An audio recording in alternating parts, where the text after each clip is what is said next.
皆さん、こんにちは。いやー、今期アニメ、本当に美少女枠が豊富ですね。先日紹介した、そのビスクドールは恋をするのですが、あけびちゃんのセーラー服も非常にハイクオリティです。アニメの評価は、シナリオ等いろいろな観点があると思いますが、これらのアニメのおかげで、私的には今季大豊作です。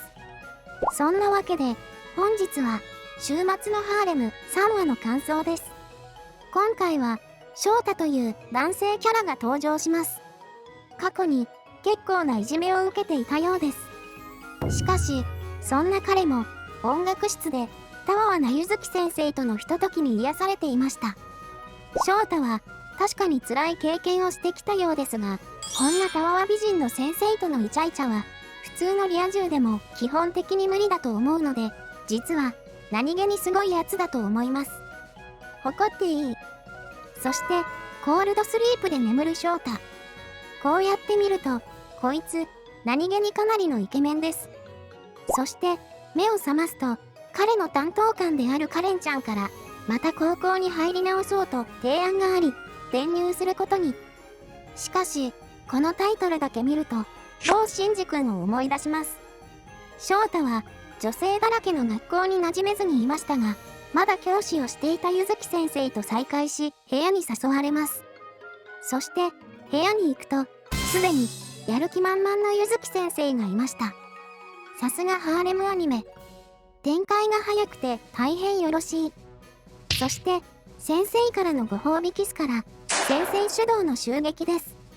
王道のパターンで大変よろしい。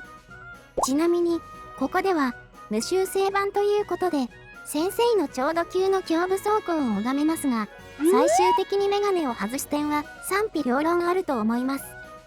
その後は、原作の人気キャラであるアキラちゃんが早速泣き土下座という M 専用技を披露したり、ゆずき先生に再攻撃を仕掛けたりなど、いろんな展開があります。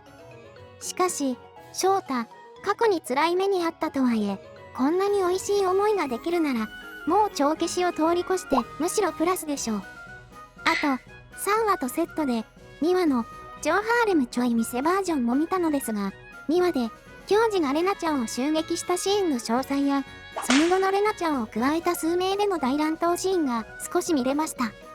おそらく、円盤で完全版が見れるのでしょう。個人的にはかなり気になります。そんなわけで、翔太を、これから、もっと、メイティングさせる気満々のカレンちゃんのシーンで、次回へ続きます。